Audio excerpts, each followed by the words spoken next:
अभिवादन स्वीकार कीजिए ब्रजेश मिश्रा का। आप देख रहे हैं द डिबेट और मैं आपको बताऊंगा उत्तर प्रदेश किस तरह से बेजार हो गया है और किस तरह से पस्त पड़ गया है कोरोना वायरस की महामारी के चलते। बहनों भाइयों, कोरोना वायरस ने उन लोगों के जीवन में पूरा अंधेरा कर दिया है जिन्होंने अपने घर के कमाऊ सदस्यों को खो दिया है। कोरोना ने उनके जीवन को, उनके दिन और रात को काला कर दिया है जिन बच्चों के सर से मां बाप का साया उठ गया है या जिनके पिता की मृत्यु हो गई है। ऐसे तमाम हमको दर्द भरी कहानियां उत्तर प्रदेश से प्राप्त हो रही हैं जो मन को झकझोरती हैं, बेचैन और विचलित करती हैं, व्यथित करती हैं। बड़ी संख्या में अनाथ हुए बच्चों का आज कोई पूछने वाला नहीं है। जिन बच्चों के सर से मां बाप का साया उठा है, बहनों भाइयों, आप उनके गम, उनकी तकलीफ का एहसास नहीं कर सकते हैं। मैं ऐसे तमाम मामले जानता हूं, देख रहा हूं और प्रतिदिन इसे महसूस करता हूं कि बड़ी तादाद में उन बच्चों ने अपने मां बाप को खोया है, सामूहिक रूप से खोया है। उन बच्चों के जीवन में दुखों का कोई अंत नहीं है। ऐसी घटनाएं आई हैं सामने कि पूरा परिवार खत्म हो गया। बच्चे अकेले बचे, कोई ननिहाल में पड़ा हुआ है, कोई रिश्तेदारों के यहां पड़ा हुआ है, तो किसी को पड़ोसी पाल रहे हैं। और आज भी हमारे पास यानी राज्य सरकार के पास कोई अधिकृत सर्वे और कोई डेटा नहीं है, कोई डेथ ऑडिट नहीं है जिससे यह पता चल सके कि किसकी मृत्यु कोरोना से हुई है, किसकी नहीं। हमने अधिकांश बच्चों ने अपने पिता माता को खोया है। आज उन बच्चों के पास रहने की भी दिक्कत है, खाने की भी दिक्कत है, पढ़ाई लिखाई की भी दिक्कत है। ऐसे लोगों को तत्काल से पहले मदद की आवश्यकता है, ना कि शासनादेश के इंतजार की। सरकार ने पिछले हफ्ते ऐलान किया था कि हम ऐसे बच्चों को चिन्हित करेंगे, मदद करेंगे, पर अफसोस की बात कि न तो वो बच्चे चिन्हित किए गए, न उन तक मदद पहुंची है। उन्हें मदद अभी चाहिए, वो भूखे हैं। दिलासा के दो शब्द भी सरकार उन तक पहुंचा नहीं पाई है। क्या कारण है? तसल्ली देने में, सांत्वना देने में तो पैसे नहीं लगते ना, संवेदनशीलता दिखाने में कोई पैसे नहीं लगते, मानवीयता के साथ पेश आने पर भी कोई पैसे नहीं लगते। सरकार के पास जन कल्याण की दसियों योजनाएं चल रही होती हैं, उन बच्चों को उसमें आच्छादित तत्काल से पहले क्यों नहीं किया जा रहा? किस बात का आप विलंब कर रहे हैं और इन बच्चों को आपने बेसहारा छोड़ रखा है? उत्तर प्रदेश की सरकार इस राज्य के 24 करोड़ लोगों की गार्जियन है। किसी एक पर भी तकलीफ आती है, विपदा आती है, विपत्ति आती है, परेशानी आती है, तो यह राज्य का नैतिक धर्म है कि वो अपने राज्य के नागरिकों की सुरक्षा करे, रक्षा करे, उनका साथ दे और उनके दुख तकलीफ में उनकी सहायता और मदद करे। सरकारों का गठन इसीलिए डेमोक्रेसी में किया जाता है कि वो लोगों के दुख दर्द और उनकी पीड़ा को बांटे। क्या ये सदमा बच्चे भुला पाएंगे जिन्होंने अपने माता पिता को अपनी आंख के सामने ऑक्सीजन बेड और एम्बुलेंस के लिए तड़प तड़प कर मरते देखा है? क्या वो लोग भूल पाएंगे? जीवन भर उस सदमे से क्या वो उबर पाएंगे? मुझे लगता है कि कभी उबर नहीं पाएंगे। इनके आंसू कभी सूखे नहीं हैं। क्या कसूर है लखनऊ के इमलिया गांव के रहने वाले ओमकार यादव का? क्या वो इस राज्य के नागरिक नहीं हैं? क्या उस राज्य के रहने वाले नहीं हैं? क्या हमारे भाई बहन नहीं हैं? वो आज तक उत्तर प्रदेश का एक सरकार का चपरासी भी नहीं गया उनके घर। मंत्री, सांसद, स्थानीय विधायक तो बहुत बड़ी बात है, कोई पूछने नहीं गया इस गरीब परिवार से कि तुम्हारे घर में 25 दिन के भीतर कोरोना से 8 मौतें हुई, 4 महिलाएं बेवा हो गई, 10 बच्चे अनाथ हो गए, तुम लोग कैसे हो? कोई पूछने नहीं गया। हम अपने एक संवाददाता को नियमित प्रतिदिन ओमकार यादव के घर भेजते हैं। जो हमसे बन पड़ सकता है, हम मदद के साथ रिपोर्टर को भेजते हैं। शाम को जब हमारे रिपोर्टर लौटकर बताते हैं कि आज भी उनकी मदद के लिए सरकार से कोई नुमाइंदा नहीं पहुंचा, हमें तकलीफ होती है। ओमकार यादव इसी राज्य के नागरिक हैं, हमारे अपने लोग। हमारी आंख के सामने एक परिवार में 8 मौतें और उनको कोई पूछने वाला नहीं, न सत्ता पक्ष न विपक्ष, न उद्योगपति न दानदाता, और न बड़ी बड़ी बातें करने वाले सामाजिक लोग। एक पत्रकार के नाते हम लोग अपने कर्तव्यों को निभा रहे हैं बहनों भाइयों, लेकिन एक सरकार के नाते उन लोगों को भी अपने कर्तव्यों का निर्वहन करना चाहिए। आंसू सबके एक जैसे होते हैं, तकलीफें सबकी हैं, पीड़ा सबकी है।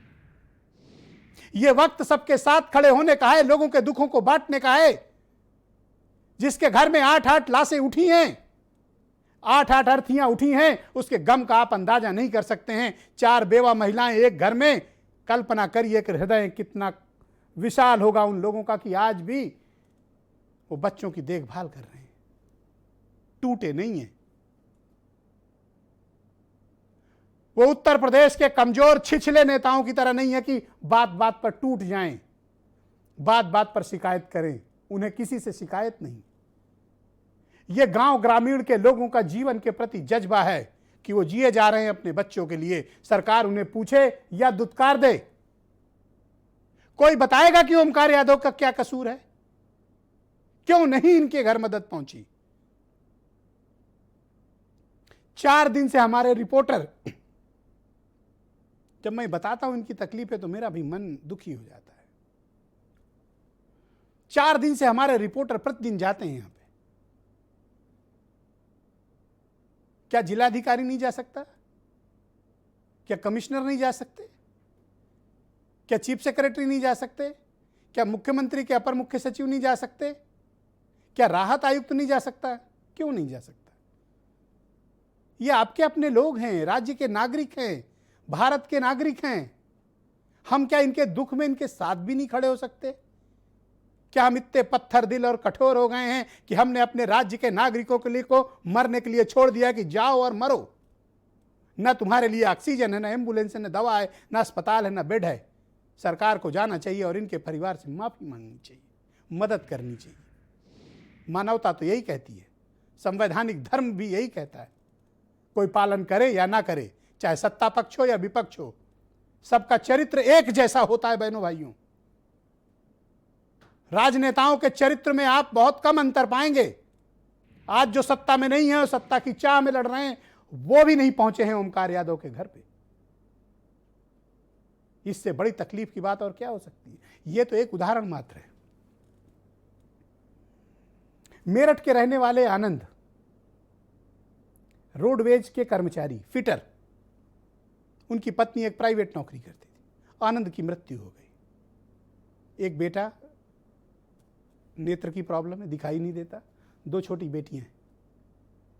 आनंद की मृत्यु के बाद पिछले 1 महीने से आनंद की बेवा मेरठ नगर निगम के चक्कर काट रही है इस बात के लिए कि डेथ सर्टिफिकेट दे दो। लानत है उस नगर आयुक्त पे और लानत है मेरठ के नगर निगम पे कि वो अब तक आनंद का डेथ सर्टिफिकेट नहीं दे पाए।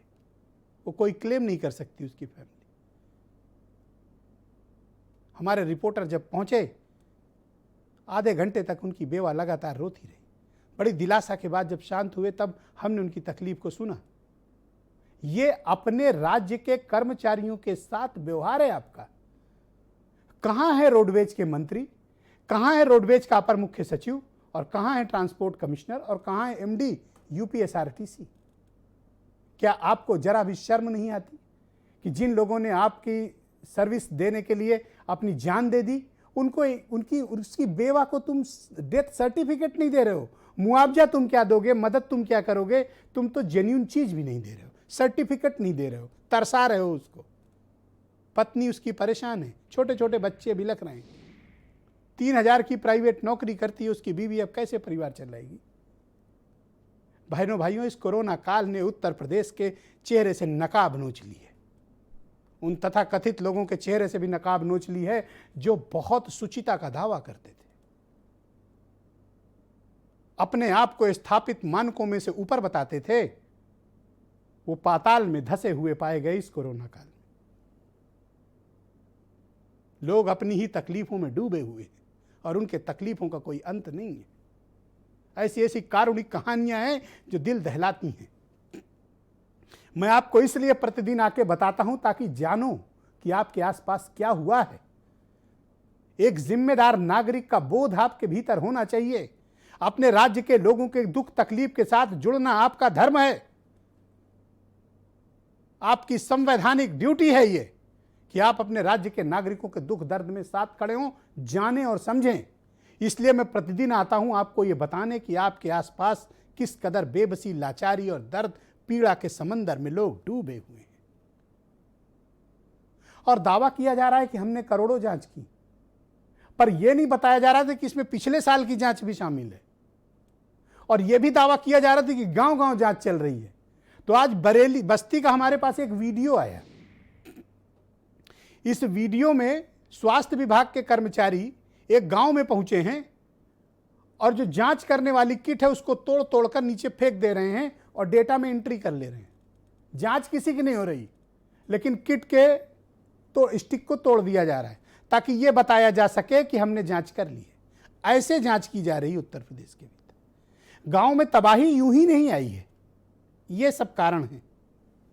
जब आपका सारा ध्यान आंकड़ों को दुरुस्त करने में, जब आपका सारा ध्यान टेस्ट को कम करने में, जब आपका सारा ध्यान सिर्फ इस बात पर हो कि हमें यह दिखाना है कि हमारे राज्य, हमारे प्रदेश, हमारे शहर, हमारे जिले में पॉजिटिव केसेस कम हैं, तो आप इसी प्रकार की हरकतें करते हैं जो हमारे गांव के लोगों के लिए जानलेवा साबित हुई।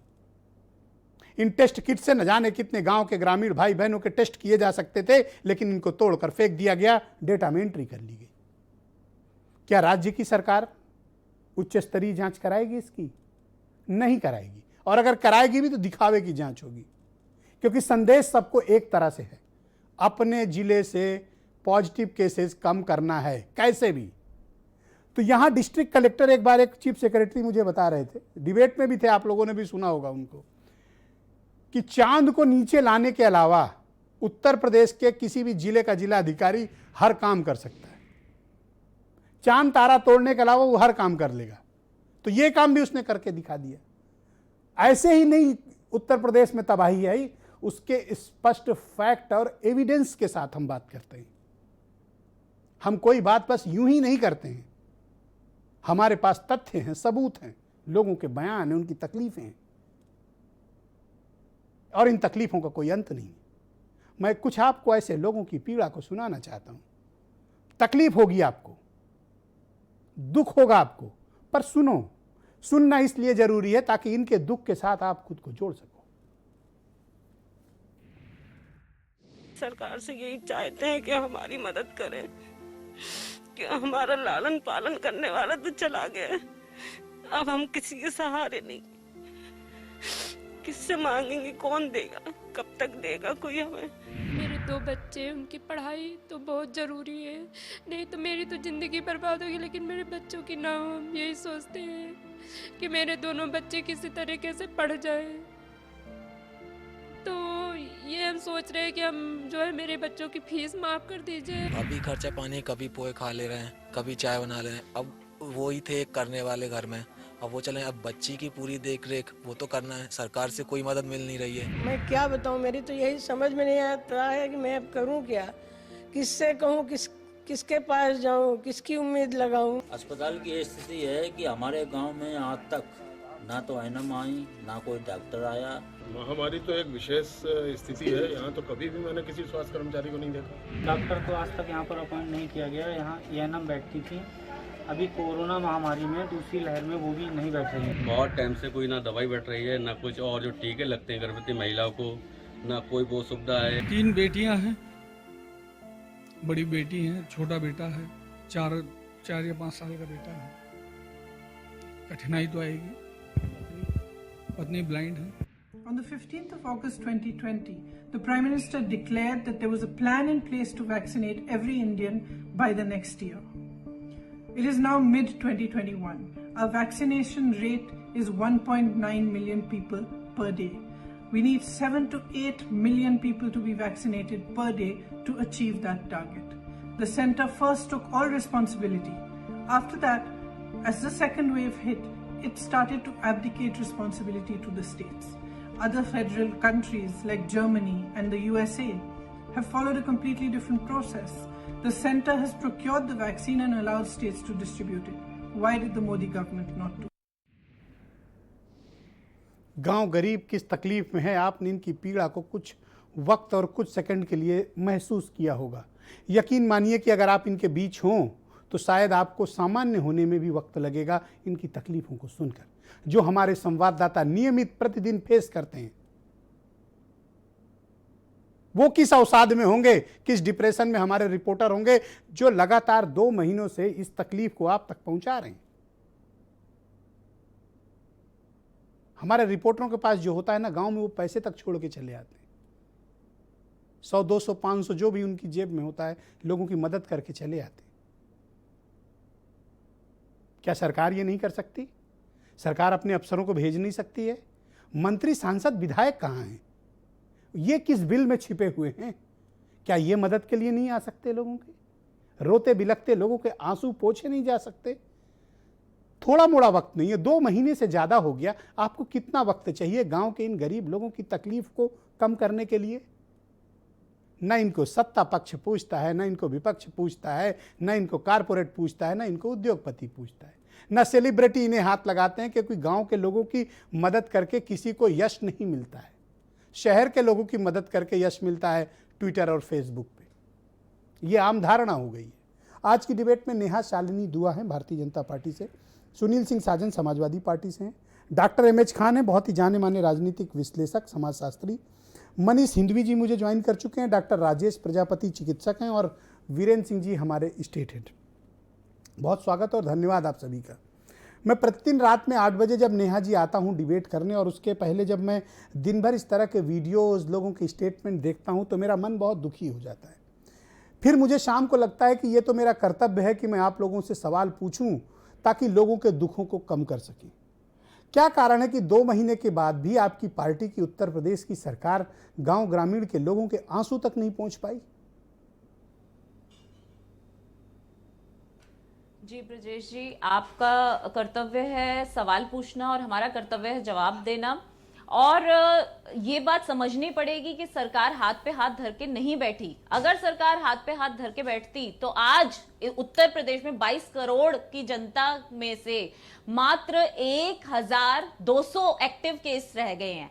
तो ये केस इसलिए कम हुए हैं क्योंकि ये मोर्चे पर पिछले 1 महीने से योगी आदित्यनाथ खुद उतरे हैं, और जब से वो उतरे हैं उस दिन के बाद से आप नोटिस कर लीजिए, तकरीबन 24 दिन हो गए हैं। उस 23-24 दिन के बाद से हर दिन आंकड़ा नीचे गिरता गया। उनका सफाई दौरा भी इसी विषय को लेके था, और उसके बाद सफाई में जो लोगों ने उनके साथ किया, वहां के जो समाजवादी पार्टी के लोगों ने वहां गंगा जल से कि हमारी जगह अपवित्र हो गई, क्यों आए हैं योगी आदित्यनाथ।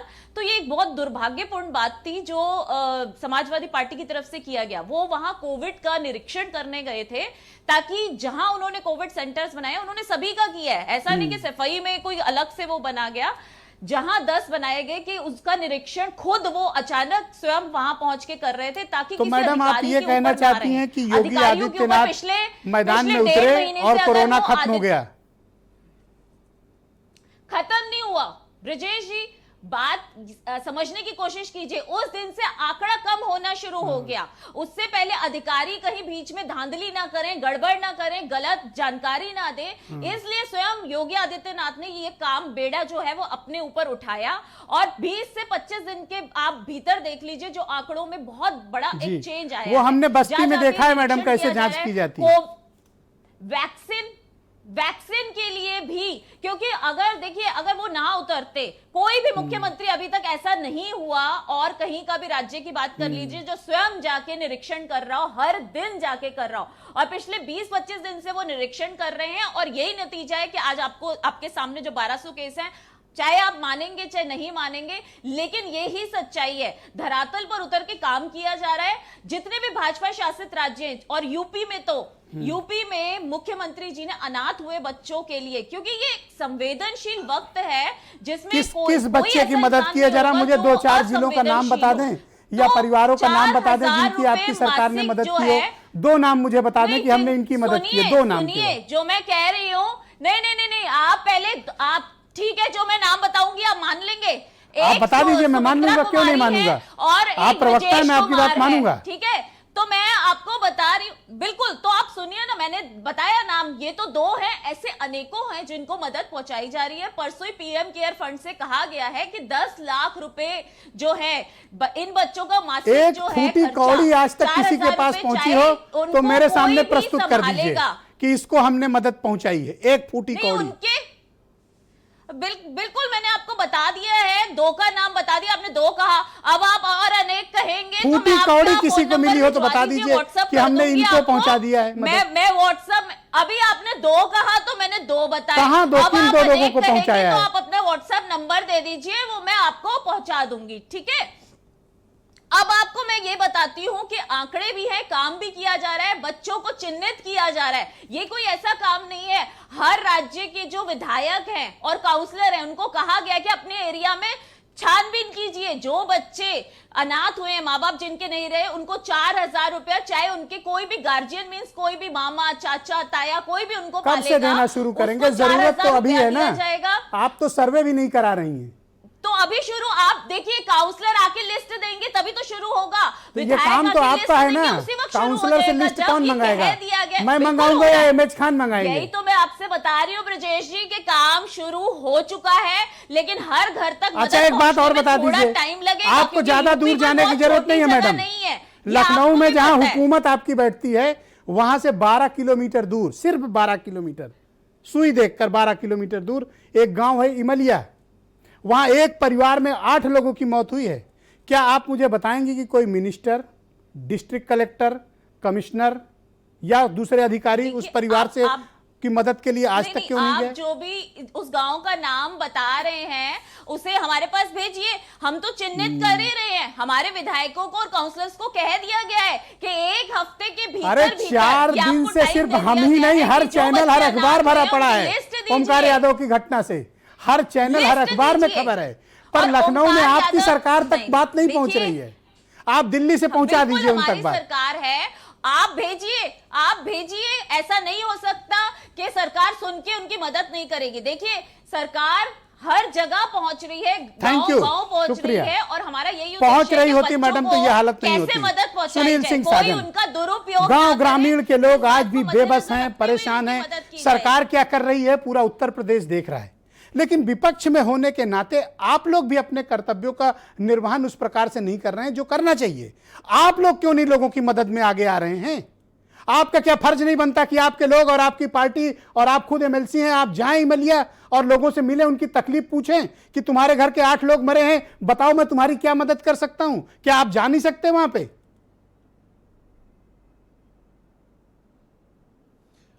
नहीं ब्रजेश जी, हम बिल्कुल जा सकते हैं और समाजवादी पार्टी जाएगी।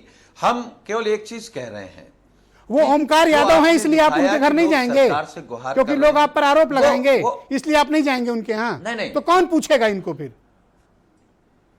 देखिए ब्रजेश जी, हम समाजवादी लोग हैं, जाति धर्म पर कोई भरोसा नहीं करते, जिसकी मदद कर सकते हैं। और हम आपके डिबेट में इस दावे के साथ कह सकते हैं कि जब इस देश में कोरोना आया, उत्तर प्रदेश में बड़े पैमाने पर जब पिछले साल में कोरोना आया, जो हमारे उत्तर प्रदेश के साथी दूसरे राज्यों में कमाने गए थे, जब वो पैदल आए, साइकिल से आए, ट्रेनों में आए, ट्रक में आए, और उनके साथ कहीं दुर्घटना हो गई, अगर उनकी मौत हो गई तो सरकार ने मुआवजा नहीं दिया।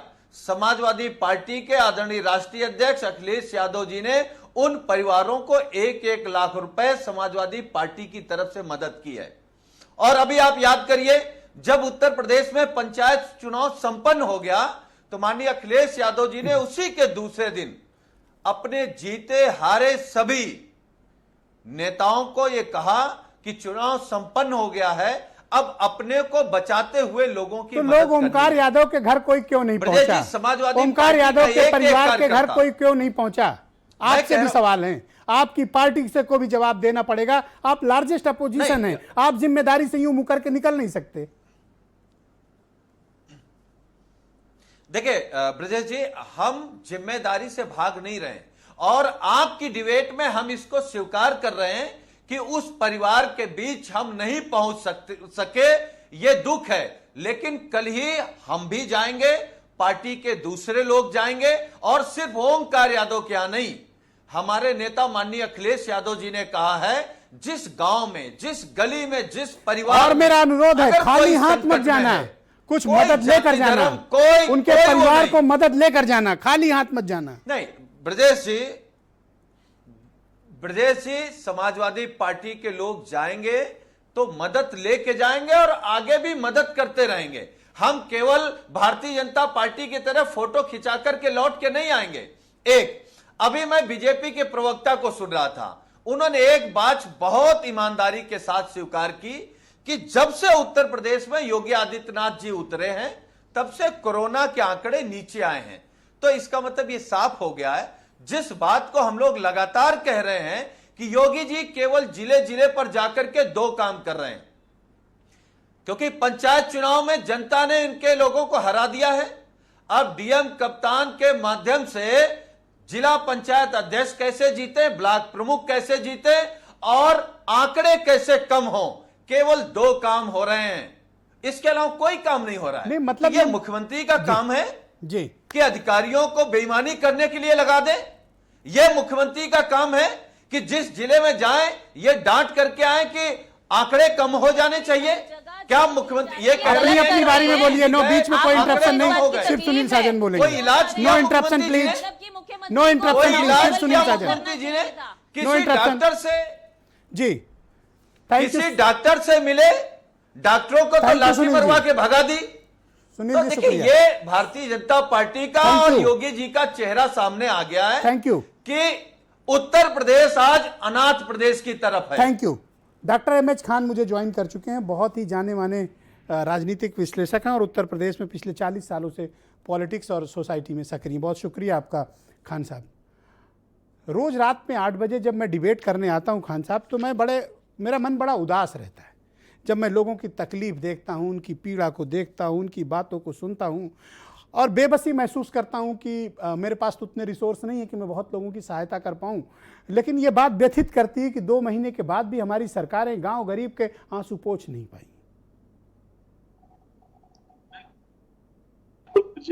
आपके हृदय में जो बातें हैं वो जबान पे भी आती है, आप कोई नकली बात नहीं करते हैं और आप न देखते हैं, तमाशा नहीं देखते हैं, आप लोगों का दर्द दुख देखते हैं।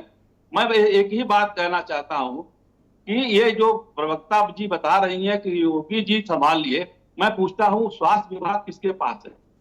स्वास्थ्य मंत्री का आज तक कहीं नाम नहीं आया कि स्वास्थ्य मंत्री भी कहीं गया हो। स्वास्थ्य मंत्री किस लिए बनाया जाता है? कोई एमएलए कहीं नहीं गया है, कोई एमपी कहीं नहीं गया। आपकी बात में जो सच्चाई है जनता हमेशा हमेशा याद रखेगी कि एक ऐसा चैनल है जिसका सर्वे सर्वा हकीकत बयान करता है। मैं तो आपको क्या कहूं, क्या सा दर्जा दूं, मैं कह नहीं सकता।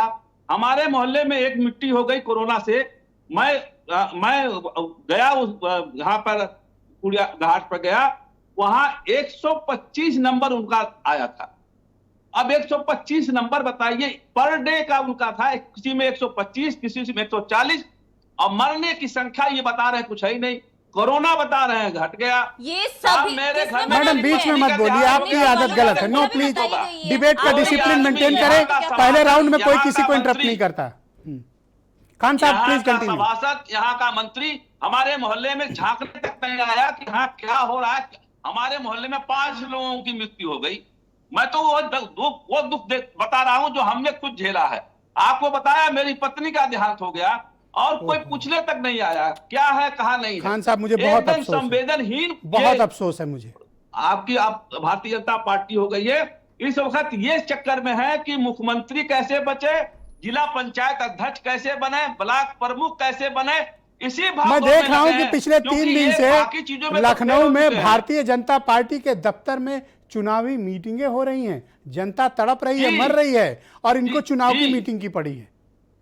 जी, ये अभी भी चुनाव में लगे हैं कि जिला पंचायत के अध्यक्ष हमारे ज्यादा चुन के आ जाए, ब्लॉक प्रमुख ज्यादा चुन के आ जाए, बेईमानी करके आ जाए, तो हम मोदी जी को हम बता सके कि हम कितने परफेक्ट मुख्यमंत्री हैं। मीटिंग हो रही है, मैं कहता हूं स्वास्थ्य के मामले में पूरा फेल्योर है। आपको ज्यादा अच्छी तरह पता होगा। मैडम बीएल संतोष आपके राष्ट्रीय संगठन महामंत्री आए थे, 3 दिन लखनऊ रुक के आज 3 बजे की इंडिगो की फ्लाइट से गए। कहिए तो सीट नंबर बता दूं।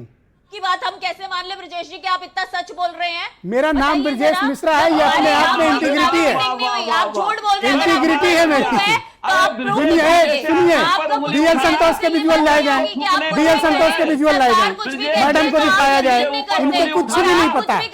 अरे 3 दिन से लखनऊ में कैसी बातें करती है, इनको कुछ नहीं पता। Thank you. ब्रजेश जी झूठ मत फैलाइए, हमारे यहाँ कोई मीटिंग नहीं है, कोई पानी आपके पास प्रूफ है तो दिखाइए, ओके, झूठ मत फैलाइए। बीएल संतोष के 1 सेकंड, खान साहब, आप बताइए खान साहब, का मरीज कहाँ जाए? अच्छा 1 सेकंड रुकिए खान साहब, खान साहब रुक जाइए, खान साहब के पीछे खान एक लगा सेकंड, हुआ है, इसलिए उनके खान साहब रुक जाइए, 1 सेकंड रुक करेंगे जाइए। यहाँ पे मैडम का सारे। कहना है कि लखनऊ में कोई बैठक नहीं हुई।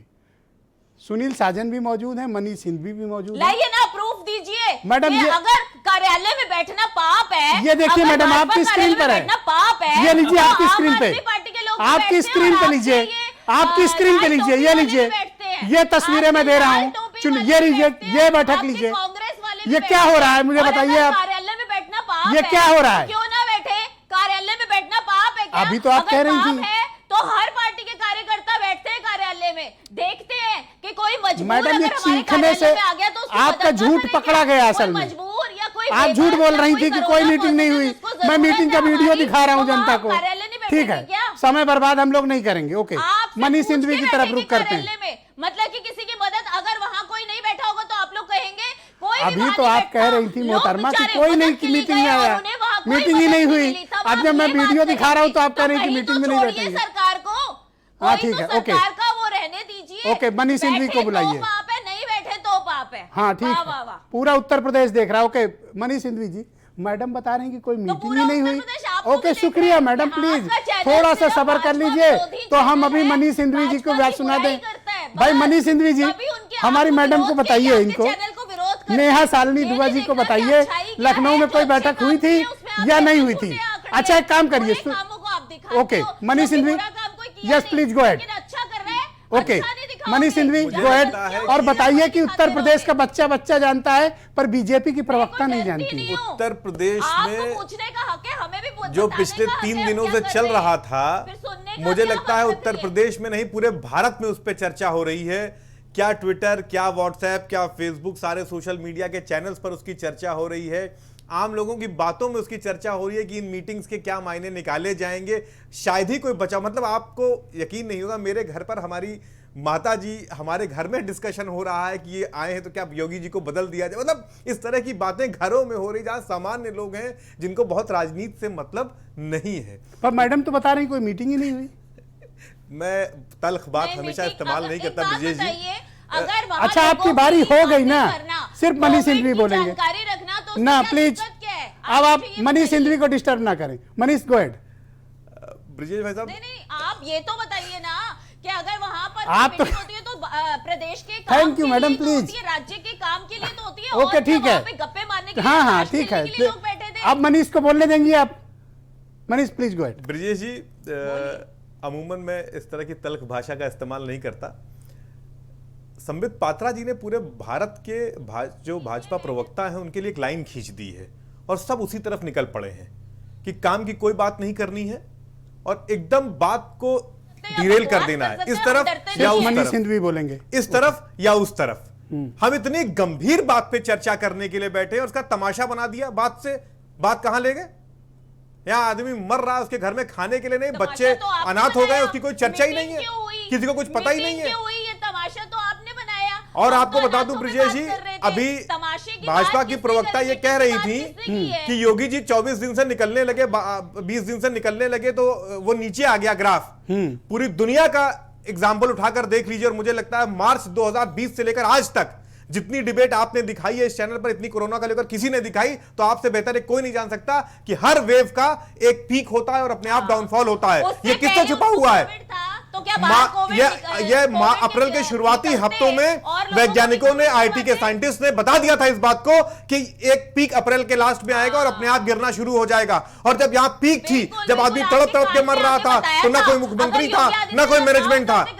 और आज जब मई में रही थी उस टाइम, और आज जब मई में के लिए तड़प नहीं रहे थे जी, और आज जब मई में अपने आप ग्राफ गिरने लगा तो ट्रिपल टी का योगी मॉडल दिया जा रहा है। क्योंकि हम जैसे कौन इस बात को नहीं जानता कि अपने आप इस नंबर को गिर जाना है। अगर आज सरकारें अपने घरों में बैठ जाएं तो भी जून में कोई केस नहीं मिलेगा, मैं दावा करता हूं। और जब जरूरत थी तब सरकार कहां थी मनीष? कोई नहीं था। क्या ऑक्सीजन मिल रहा था? इस फोन की घंटी बजना बंद नहीं होती थी, और मैं अकेला नहीं था, हमारे आपके जैसे सैकड़ों लोग थे जिनकी घंटी बजना बंद नहीं हो रही थी, क्योंकि कुछ नहीं मिल रहा था इस शहर में। न ऑक्सीजन मिल रही थी, न दवा मिल रही थी, न बेड मिल रहा था। और ये लोग कैसे पब्लिक को फेस करते हैं? तो आप बताइए, जब हम आमादा हो झूठ बोलने पर तो हम कुछ भी कह सकते हैं। हम जब बेसिक प्रिंसिपल्स न जानते हो, और आप भी आईआईटी कानपुर का साइंटिस्ट कह रहा था कि ये पीक अपने आप 30 अप्रैल के आसपास आएगी और फिर नीचे गिरना शुरू हो जाएगी। आज आप बता रहे कि केसेस गिरने लगे। कितना झूठ बोलेंगे आप? तमाशा मचा दिया है आपने एकदम से, घर एकदम से। भाई ओमकार यादव के घर आज तक सरकार नहीं पहुंची, 12 किलोमीटर दूर है। 30 क्या कसूर है उसका? 34 साल के लड़के एक्सपायर कर गए हॉस्पिटल के दरवाजों पर तड़प कर। आज ये बता रहे हैं कि केस डाउन हो गए। यादव नहीं है, सरकार अनेकों ओमकार यादवों की हेल्प कर कहीं रही है। पहुंची होती एक तो बता दीजिए किसके घर पहुंची सरकार आपकी? कर रही है, तो इसका मतलब ये Thank है you. हमारे लिए सिर्फ एक ओमकार यादव नहीं है, हमारे ओके, लिए सभी बोलिए, यादव बराबर बोलिए, हैं। बोलिए। हमारे बोलिए, पूरे मनीष जी, बोलिए। प्रदेश की पिछले जनता, चाहे नवंबर वो में नीची हो, पूरी ऊंची हो, दुनिया के किसी भी देशों ने धर्म जब की वैक्सीन का जाति की हो, प्रोक्योरमेंट हम फाइनल कर सब लिया था, उसके लिए खड़े हैं। हमारे प्रधानमंत्री जी लंबी लंबी डींगे हाँक रहे थे कि हम पूरे दुनिया को बचा लेंगे। जनवरी तक कोई प्रोक्योरमेंट का प्लान हमारे पास नहीं था। पिछले मई में मैं न्याय जी से कहता हूं 2 मिनट हमारी बात सुन ले। मैं हवा में तीर नहीं मारता हूं, मैं इनको एक फैक्ट्स के साथ चीजों को बताऊंगा अगर ये सुनने का मादा रखती हूं तो। लेकिन इनके अंदर सुनने का मादा नहीं, क्योंकि सच सुनना नहीं चाहेंगी। मई में आईसीएमआर ने भारत बायोटेक के साथ एक समझौता किया वैक्सीन बनाने का। क्यों आपने एक के साथ समझौता किया? क्या आप नहीं जानते कि आप 135 करोड़ के देश है? आपके पास 95 करोड़। ओके, शुक्रिया जी, धन्यवाद। डॉक्टर राजेश प्रजापति को लेकर आते हैं। डॉक्टर साहब, क्या इस वक्त सिचुएशन है कोरोना की? केसेस कितने मिल रहे हैं इस वक्त? क्या स्थिति है? पीक निकल गया है क्या? और तीसरी लहर को लेकर भी काफ़ी चर्चाएं चल रही हैं। आपका अनुमान और आपकी समझ क्या कहती है? ब्रजेश जी धन्यवाद।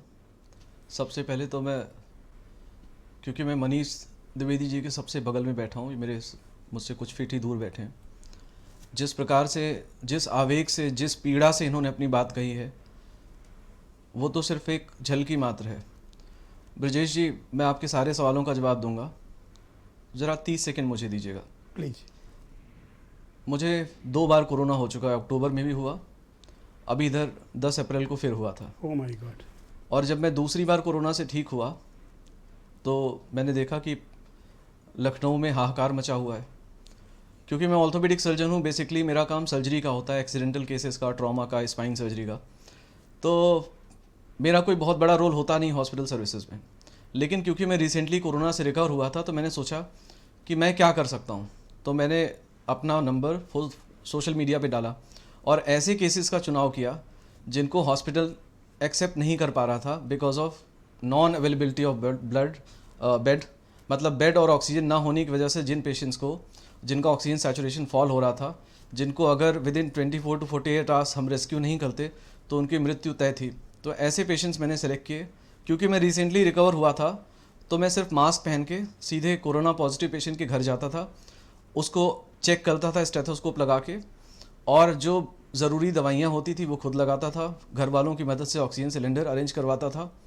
और इस प्रकार से ब्रजेश जी, मैंने कई सारे मरीजों की जान बचाई, बहुत शुक्रिया, गिनती नहीं दे सकता, बहुत महान कार्य। लेकिन जो सबसे बड़ी दुख की बात रही ब्रजेश जी, मैं जिस मरीज को देख के सुबह आता था, शाम तक मुझे नहीं पता होता था कि क्या वो ऑक्सीजन अरेंज कर पाएगा, क्या वो जीवित बचेगा कि नहीं। कई सारे ऐसे मरीज थे ब्रजेश जी जो एक्सपायर हो गए, लेकिन क्योंकि मैंने उनका इलाज किया था तो जब तक मैं उनको डेथ सर्टिफिकेट बना के नहीं देता, उनको अंत्येष्टि का टोकन नहीं मिलता। आप यकीन नहीं कर सकते, जब मैं घर पे जाके किसी के डेथ सर्टिफिकेट बना रहा होता हूँ, बहुत अफसोस, तो मुझे कितनी तकलीफ होती है। उनका करुण क्रंदन आज तक मेरे कानों में गूंज रहा है। मेरे पूरे परिवार को भी कोरोना हुआ था। इस कोरोना ने कई घमंड तोड़े हैं मेरे। माफ़ कीजिएगा, मेरा गला थोड़ा भारी हो रहा है क्योंकि मैं आप समझ सकते हैं मैं किस वेदना से गुजरा हूं। अगर आप लोगों की उस वेदना के साथ इस तरह से जुड़ के कार्य किया होगा आपने, तो शायद आप समझ सकते हैं मैं क्या कहने का प्रयास कर रहा हूँ। इस कोरोना ने मेरे कई घमंड तोड़े। पहला घमंड कि एक बार कोरोना हो गया तो शायद दोबारा होने की आशंका नहीं रहती, अगर दोबारा होगा भी तो बहुत तेज नहीं होगा। सर, मेरे पूरे परिवार को कोरोना हुआ था।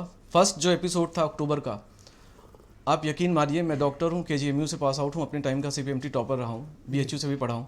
तो मेरा जो क्लिनिकल ऑब्जर्वेशन होगा, भले ही मैं ऑर्थोपेडिक सर्जन हूँ, लेकिन मेरा जो क्लिनिकल ऑब्जर्वेशन है, जो मेरा सॉफ्टवेयर जो KGMU का है, वो उसके हिसाब से जो मैंने, क्योंकि मेरे सारे पेशेंट जो घर वाले थे उनकी सेवा मैंने घर पे अक्टूबर में भी की थी अभी अप्रैल में भी की थी, तो मुझे पूरा एक्सपीरियंस था कि जो एल्डरलीज होते हैं उनको कैसे ट्रीट करना होता है, बाकी लोगों को। तो आप मेरा यकीन करिए कि जो इंटेंसिटी थी, जो तीव्रता थी कोरोना की, उसमें ज़मीन आसमान का फ़र्क था। अक्टूबर वाला कोरोना सर भूल जाइए, वो कोरोना कोई दूसरा स्ट्रेन था वायरस का। ये वाला कोरोना बहुत तीव्र था। जब तक हम अच्छे तरह से जीनोमिक सीक्वेंसिंग नहीं करा लेते और तरीके से नहीं देख लेते, तो हमें समझ में नहीं आएगा कि एग्जैक्टली जो मैं कहने की कोशिश कर रहा हूँ उसका मतलब क्या है। ये डिफरेंट वेरिएंट था सर। अब मैं बात करता हूँ आपके सवालों पे, एक एक करके मुझसे सवाल पूछिएगा सर, क्योंकि मैं पहले अपने मन के भावों को व्यक्त करना चाहता था। नहीं, मैं आपसे जानना चाहता हूँ कि तीसरी लहर के लिए हमें किस प्रकार की तैयारी करनी चाहिए। सर मैं सबसे पहले तो बताऊँ कि पहली लहर जो आके गई है, ये किसी प्रलय से कम नहीं थी। मेरे पिछले 20 सालों के मेडिकल साइंस के कैरियर में मैंने आज तक कोई ऐसी बीमारी नहीं देखी जो 18 साल के लड़के को 3 से 5 दिन में सिर्फ उसके लंग्स को यूजलेस कर दे, डिसफंक्शनल कर दे। क्योंकि ऐसे बच्चों को मैंने घर पे जाके ट्रीट किया, उन्हें देखा है, तो इसकी बीमारी की भयावहता को मैं समझता हूँ। लेकिन जैसे जैसे इस बीमारी के और करीब में आता गया, मैं देखता गया, तो मुझे कुछ चीज़ें जो समझ में आई, जो हमसे गलतियाँ हुई। शालिनी जी से मैं विनम्र निवेदन करना चाहूँगा कि मैडम देखिए, किसी के जख्मों पे अगर आप मरहम ना लगा सके तो कम से कम अट्ठास करके इस प्रकार से उसको कुरेदने का प्रयास ना करें। लोग बहुत तकलीफ़ में हैं। कोई ज़रूरी नहीं है कि हम आपको बुरा कह रहे हैं या जनता आपको बुरा कह रही है। समझने का प्रयास करिए मैडम। ऐसी विपत्ति हम आज़ाद भारत के जो पैदा हुए लोग हैं, जिसमें आप भी शामिल ब्रजेश जी, हमने ना आज तक कभी देखी थी, और हम ईश्वर से प्रार्थना करेंगे ना कभी हमें दोबारा देखनी पड़े। इतनी भयानक मानवीय त्रासदी कि आप सोच सकते हैं हमारी नदियों का क्या हाल था। अब जो पहला सवाल है आपका कि क्या तीसरी लहर आएगी, ब्रजेश जी, जो मेरा साइंटिफिक टेम्परामेंट कहता है कि ये वायरस एक बायोलॉजिकल वॉरफेयर का हिस्सा है। This is a bloody smart virus. ये RNA वायरस है। RNA वायरसेस, आप अगर हिस्ट्री में जाएंगे तो HIV वायरस हमारे पास कई सालों से, लगभग 40 सालों से है। एक बहुत बड़ा हिस्सा NACO का या नेशनल एड्स कंट्रोल सोसाइटीज़ का या गवर्नमेंट ऑफ इंडिया के प्रोग्राम्स चलते रहते हैं, लेकिन उसके बाद भी हम उस पर नियंत्रण कर पाए हैं। हमारे बीच आज भी मौजूद है, और जो रिस्क है वो हमेशा रहता है। इसीलिए कुछ यूनिवर्सल प्रिकॉशंस होते हैं जो सब लोग लेते हैं। वही चीज़ ब्रजेश जी काफ़ी हद तक कोरोना वायरस के साथ भी शामिल होने वाली है। हमें प्रिकॉशन की ज़रूरत है। बिल्कुल। जो हमारा बायोलॉजिकल सिस्टम कंटामिनेट हुआ है, जिस प्रकार से नदियों में कंटामिनेशन हुआ है, तो ये जो बायोमैग्निफिकेशन होता है या बायोलॉजिकल सिस्टम में जाने के बाद वायरस कैसे बिहेव करेगा, ये कुछ भी और सवाल है देखने जो मैं वाला आपसे नेक्स्ट राउंड में लूंगा। बीरेन जी भी हमें जुड़ चुके हैं। बीरेन जी, मैं आपसे जानना चाहता हूं कि क्या कारण है कि 2 महीने भी बीत गए हैं, उसके बावजूद गांव गरीब के लोगों के आंसू पोंछे नहीं जा सके हैं। कारण क्या है? सरकार लोगों तक पहुंच क्यों नहीं पा रही है? देखिए, बड़ी हैरत की बात है कि उत्तर प्रदेश जैसे विशाल राज्य में इतना दुख, इतना लोगों को कष्ट है, उसके बावजूद सरकार के अफसरों की वजह से जो कमियां हैं, जिन लोगों को की चीज़ें मीडिया के माध्यम से सामने आती हैं, वो बीजेपी को बुरी लगती हैं। अभी हम लोग सुन रहे थे कि जिनके एक सवाल जो पूछा जा सकता है कि भाई अगर किसी का बेटा या बेटी या आपकी अपनी कोई औलाद अगर वो मर जाए तो उससे बड़ा संसार में कोई दुख है? ना अतीत में रहा है, ना शास्त्रों में लिखा है, ना आज है। और अगर इस दुख दर्द पर कोई आलोचना करे, कोई अपनी बात ऊपर रखना चाहे, तो उसको भगवान मालिक है, हर चीज़ का वक्त जवाब देता है। देखिए, वैसे भी ये संसार दुखों का घर कहा गया है, और हम लोग ये मानते हैं कि छुपाकर नहीं, खास तौर से जब से बीजेपी की सरकार आई उसने ये कहा था हम पारदर्शी सिस्टम लाएंगे। तो अगर कोई मर गया है तो हम तो उसके दुख दर्द में शामिल होंगे और उसकी मौत का आंकड़ा छुपाएंगे नहीं। ऐसे चीज़ों को छुपाकर हम हासिल क्या करना चाहते हैं और आने वाली पीढ़ियों को और समय को हम किस तरह का मैसेज देना चाहते हैं। सब हमारे अपने हैं। जब वोट लेना था तो हमने पैर छुआ है, आज वो मर गए तो हम उनको न दफन वो हो पा रहे हैं, न वो जल पा रहे हैं, और उनकी गिनती भी नहीं कर रहे हैं। क्यों? क्योंकि हमारी बदनामी ना हो। ये अफसरशाही, ये नौकरशाही, ये किसके लिए अस्थाई नहीं है, तो ये सिर्फ और सिर्फ किरकिरी कराने के लिए है। हमें लोगों के घाव पर मरहम लगाना है। जहां पर मदद नहीं पहुंची है उन मामलों को उठाना है और लोगों को मदद दिलानी है, चाहे सरकार के माध्यम से, चाहे समाज के माध्यम से। अब इसमें लोग कहते हैं भाई कि ये गलत है। गलत नहीं है ब्रजेश जी, आपने डायरेक्ट इनडायरेक्ट जो बात उठाते हैं, लेकिन जो शब्द कहे जाते हैं उसके भाव चाहे जो निकाले, लेकिन उसका अर्थ इतना है कि हम इन शब्दों के माध्यम से लोगों के घाव पर मरहम लगाने की कोशिश कर रहे हैं। आज लखनऊ में अगर ये बार बार मीडिया में चीज़ें आ रही, अखबार में छप रही, टीवी पे आ रहा है, तो चाहिए था जिला प्रशासन को कि किसी अधिकारी को भेज देता, उन घरों में राशन है कि नहीं, सरकारी इमदाद क्या हो सकती है, ये दे आते, तो काहे आज इतना शोर शराबा मचता। लेकिन समस्या इस बात की है कि जो पुरानी बात हो गई उसको मत बोलो। हम जब मैदान में उतरे योगी जी, लखनऊ और उत्तर प्रदेश में कोरोना कम हो गया, तो दिल्ली में का वहाँ के मुख्यमंत्री ने को भी ये श्रेय मिलेगा कि नहीं मिलेगा? राजस्थान के मुख्यमंत्री को ये श्रेय मिलेगा कि वहाँ सब कोरोना बढ़ रहा है उन राज्यों में? ये भी चीज़ों को बताना पड़ेगा जी। अच्छा भाई, सबसे बड़ी बात यह है कि नेहा जी सरकार की आलोचना नहीं बर्दाश्त कर पाती। ठीक है, उनको पार्टी का पक्ष भी रखना है, उनका अपना दायित्व है, अच्छा है, लेकिन जो त्रासदी है वो तो उन्होंने भी देखा होगा दिल्ली में भी बैठकर और लखनऊ में बैठकर। तो अभी बहुत लंबा काम हम सबको करना है, और इसमें जो सहयोग के लिए आगे आए उसका सम्मान करिए, क्योंकि ये किसी को नीचा दिखाने की या किसी, हम लोग तो एक महामारी से लड़ रहे हैं, और सरकार का ध्यान इसलिए बार बार आकृष्ट करते हैं कि अगर वो आपकी नज़रों में छूट गए हैं तो उनकी ओर भी देखिए। बहरहाल 4 लाइनें कहूँगा आज, ज़्यादा, चूँकि इतने ज़्यादा लड़ाई हो चुकी है कि मैं खुद लड़ूँ यह ठीक नहीं लगता। नहीं तो बहुत सारी सवालों के जवाब दिए जा सकते हैं जी। जो जिनके घरों में लोग मर गए हैं, उनके घरों में जहाँ मातम है, जहाँ उस पीड़ा को समझिए।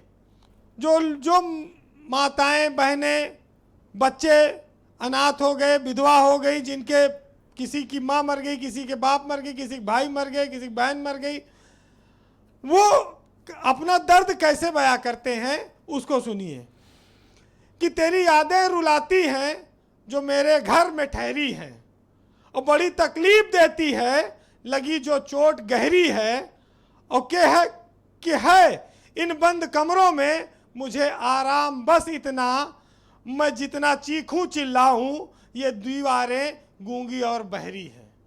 बहुत बहुत शुक्रिया वीरेंद्र जी, बहुत बहुत धन्यवाद आपका। नेहा शालिनी जी, मैं आपसे समझना चाहता हूँ, आपने कहा कि हमारी सरकार यानी उत्तर प्रदेश की सरकार कोरोना की बहुत जांच करा रही है, गांव-गांव जांच करा रही है, लेकिन गांव से जो तस्वीरें आ रही हैं वो बताती हैं कि जांच के नाम पर लोगों के साथ क्रूर मजाक किया जा रहा है। जांच के लिए गई किटों को तोड़कर सिर्फ डेटा की एंट्री की जा रही है। अब जब बस्ती में यह मामला खुला है तो वहां की कलेक्टर ने कहा कि हम जांच कराएंगे, जबकि यह मामला सिर्फ एक जिले का नहीं है, अधिकांश जनपदों में इस प्रकार की घटनाएं हुई हैं। तो आपकी सरकार का जो दावा है और जो जमीन की हकीकत है बिल्कुल अलग। क्या आपको नहीं लगता कि इसकी उच्च स्तरीय जांच होनी चाहिए जो आप दावे कर रही हैं? बिल्कुल होनी चाहिए और हो भी रही है ब्रजेश जी। जैसे आपके संवाददाता वीरेंद्र जी ने कहा कि हम लोगों के बीच जाके उनके जख्मों पर वो कर रहे हैं, मरहम कर रहे हैं, तो क्या मतलब सरकार के उनके जख्मों पर नमक छिड़कने जा रही है?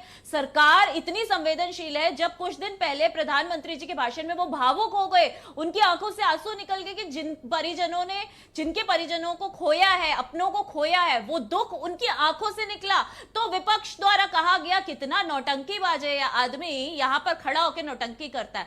तो यहाँ दुख तभी होता है, हम भी इंसान है, हमारे अंदर भी दिल है। जब ऐसा केस देखते हैं कि किसी तक सरकार की द्वारा मदद भेजी जा रही है लेकिन उस तक नहीं पहुंच रही, तो हमें भी दुख होता है, हमारी भी आंखों से आंसू निकलते हैं। लेकिन सामने बैठा इंसान सिर्फ ये कहे कि नहीं जी ये सरकार तो असंवेदनशील है, ये तो क्रूर है, ये तो ऐसी है वैसी है, तो इन बातों से दुख होता है कि हम करना भी चाहते हैं, हम करते भी हैं, लेकिन किसी कारण से अगर उस इंसान के जहां तक हम मदद पहुंचा रहे हैं वहां नहीं पहुंच पा रही किसी भी कारण से, तो इसके लिए हमेशा जिम्मेदार क्यों ठहरा जाए? सरकार पूरा काम कर रही है, अपने नकेल कस रखी है अधिकारियों के ऊपर। थैंक यू सुनील सिंह साजन। इस राउंड में थोड़ा वक्त का अभाव है, शुक्रिया सुनील सिंह साजन। एक तो नेहा जी ने कहा कि प्राइम मिनिस्टर ने रो दिया, भावुक हो गए। दूसरा, हर बात के लिए सरकार को क्यों जिम्मेदार ठहरा रहे हैं, तो फिर किसको जिम्मेदार ठहराएं? चलिए हम और आप जिम्मेदारी ले लें। Okay Sunil Sajan go ahead please. आप थैंक यू मैडम प्लीज। आप इस बात को देखिए नहीं ब्रजेश जी, मुझे लगता है कि इस महामारी में सरकार जिम्मेदारी ले या ना ले, कम से कम समाजवादी पार्टी जिम्मेदारी ले रही है, हम लोग जिम्मेदारी ले रहे हैं। और मैं एक चीज जरूर कहूंगा कि देश के प्रधानमंत्री जी रोए, हम अपनी जिम्मेदारी पूरी निभा और रहे हैं। उनके रोने पर भावुक नहीं हुआ, देश गुस्से में आया। देश गुस्से में क्यों आया? क्योंकि उसके थोड़े दिन पहले लाखों लोगों को प्रधानमंत्री जी कह रहे थे कि इतनी एक साथ भीड़ हमने जीवन में कभी नहीं देखी, ओ दीदी। और वही प्रधानमंत्री जी जब देश के सामने भावुक हुए तो पूरे देश ने कहा कि ये देश के प्रधानमंत्री जी नौटंकी कर रहे हैं। और एक बात मैं कह सकता हूं, मैं एक बात और कह सकता हूं, भारतीय जनता पार्टी संकल्प बहुत लेती है, भारतीय जनता पार्टी ऐलान बहुत करती है, भारतीय जनता पार्टी कड़े निर्देश बहुत देती है, लेकिन इनसे विचारों से हो कुछ नहीं पाता। अब योगी जी क्या करेंगे? सुबह शाम उनको नींद नहीं आ रही, रात में नींद नहीं आ रही। हो सकता है कि रात में सोए मुख्यमंत्री बनकर के और जगह पूर्व मुख्यमंत्री होकर के। इसलिए जो द्वंद्व चल रहा है, कोरोना से बड़ी लड़ाई तो भारतीय जनता पार्टी आपस में लड़ रही है। ये क्या लड़ेंगे कोरोना से? किसकी जान बचाएंगे? किसको ऑक्सीजन देंगे? किसको दवा देंगे? शुक्रिया। ये पाए तो एक दूसरे को मारने को तैयार है आपस में। ये कहां सुन लिया आपने कि मारने को तैयार है एक दूसरे को? स्थितियां हैं, आप देख लीजिए ना, किस बात की बैठक हो रही है, किस बात की मान मनौवल हो रही है। अरे कोई कोरोना पे बात नहीं कर रहा है, तो क्या सत्ता की लड़ाई हो रही है? क्या बात नहीं कर रहा है। लखनऊ में क्या सत्ता की लड़ाई हो रही है? हिस्सेदारी की लड़ाई हो रही है? नहीं, यहां केवल, हाँ आपने सच कहा कि बीजेपी में हिस्सेदारी की लड़ाई हो रही है। कौन कितना लूट सकता है, किसने कम लूटा, किसने ज्यादा लूटा, इसकी पंचायत हो रही है। अच्छा, हिसाब भी लिया जा रहा होगा अलग अलग बंद कमरों में मंत्रियों से। बिल्कुल। ओके खान साहब, जिस वक्त पूरी उत्तर प्रदेश सरकार को लगना चाहिए कोरोना को खत्म करने में, गांव गरीब के लोगों की मदद करने के लिए, उस वक्त बड़ी राजनीतिक पार्टियां और मीटिंग्स आयोजित की जा रही। हमारी प्रायोरिटीज क्या होनी चाहिए खान साहब? नेहा जी को बताएं आप। नहीं देखिए ब्रजेश जी, मैं बता रहा हूं, मैं अपनी पूरी जिंदगी में जब से देश आजाद हुआ है इतनी मृत्यु जो हुई है किसी भी मुख्यमंत्री या प्रधानमंत्री के कार्यकाल में नहीं हुई है। ये एक रिकॉर्ड हो गया है। और जब मृत्यु होती जा रही थी तो ये लोग सो रहे थे, कोई नहीं। आप देखिए बैकुंठ धाम में इन लोगों ने 3 शेड लगा दिया कि कोई देखे ना कि कितने शव जल रहे हैं, सड़कों पे जलाए जा रहे थे शव। ये सरकार पूरी तरह से इस महामारी को कंट्रोल करने में फेल हो गई, कतई नहीं काम करे, किसी मिनिस्टर ने काम नहीं किया। पर तो बता रहे हैं कि मुख्यमंत्री जब से निकले हैं कोरोना को एकदम रोक लिया है। जा रहे हैं, बहुत शर्म की बात है। ऑल राइट, मनीष सिंधवी, मैं आपसे समझना चाहता हूं कि इस वक्त गांव ग्रामीण के क्या हालात हैं? मनीष सिंधवी। देखिए, जिन गांवों में संक्रमण फैल गया है वहां छोटे छोटे गांव में सैकड़ों मौतें हैं। आपके अगल बगल के गांव में अगर आप देखेंगे तो देखिए गांव में 80-80, 85-85 जहां संक्रमण फैल गया, कोई रोकने वाला नहीं, कोई दवाई नहीं, कोई टेस्ट नहीं, कोई डॉक्टर नहीं, कुछ भी नहीं, सब हवा में है मामला। स्थितियां खराब थी। मैंने आपसे जैसा कि कहा कि हम सब जानते थे इस बात को कि हम पीक पर जाकर अब वापस हो रहे हैं। तो ये जो केस कम हो रहा है इसमें किसी का क्रेडिट है नहीं भाई साहब। ये सिर्फ और सिर्फ क्या है, हमेशा पिछली बार भी आप याद करिए पीक पर गया था और सितंबर अक्टूबर के बाद वापस होने लगा था। तो कोई क्रेडिट ले रहा है तो हमको आपको सिर्फ बेवकूफ बनाने की कोशिश कर रहा है और कुछ नहीं कर रहा है। ये अपने आप घटेगा। लेकिन हाँ, तैयारी हमें तीसरी की रखनी है। और आपको बता दूं, अभी 10 दिन पहले माननीय मुख्यमंत्री जी का फिर बयान आ गया कि हम तीसरी के लिए तैयार हैं। और अगर मुझे ठीक से याद है तो इसी तरीके के गैर जिम्मेदाराना बयान अक्टूबर और नवंबर में आते थे कि हम लोग हर तरीके से तैयार हैं और सब मामला बना लिया है, हॉस्पिटल है, बेड है और 10 ऑक्सीजन सिलेंडर भी इंतजाम नहीं करते। और जब पीक आया और जब लोगों को जरूरत पड़ना शुरू हुई तब लोग तड़प तड़प कर मरने लगे और कुछ नहीं मिला। तो मैं हाथ जोड़कर निवेदन करता हूं कि झूठी सत्ता से बाहर आ जाए। आप माना समर्थक है सपा पार्टी के, लेकिन इसका मतलब ये थोड़ा नहीं कुछ भी बोलते रहे।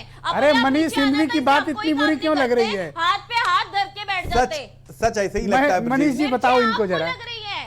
असल में दिक्कत इस बात की है तो कह रहे हैं अपने आप नीचे आना था, अपने आप नीचे आना था, तो फिर तो वैक्सीनेशन ही नहीं करनी चाहिए। बताइए, वैक्सीनेशन नहीं करनी चाहिए ना इनके हिसाब से, तो अपने आप नीचे आना था कोरोना। वाह वाह वाह, क्या बात है, वैक्सीनेशन एक तैयारी है। नेहा जी पहले पढ़िए थोड़ा कोरोना के बारे में, वैक्सीनेशन के बारे में, पीक के बारे में, इस बीमारी के बारे में थोड़ा सा पढ़िए। हाँ, थोड़ी जानकारी बढ़ाइए, बात मत काटिए। मेरी बात काटने से कुछ नहीं मिलेगा। जो लोग जिनको जाना था वो चले गए, जिनको तड़पना था वो तड़प कर मर गए, अब जो लोग परेशान होना था हो गए। मनीष सिंघवी की बात काट कर आपको कुछ नहीं मिलेगा, है ना? कुछ नहीं, कुछ हासिल नहीं होना है। कुछ तो हासिल हो ही रहा होगा। अरे ये तो एक आत्मसंतुष्टि है कि हाँ मैंने चिल्लाकर बात काट दी, मैंने उल्टा सीधा बोल दिया। अगर इसी से संतुष्टि है तो ये ठीक है, अच्छा है। जो पूरी जनता देख रही है उसको समझना होगा कि क्या हो रहा है।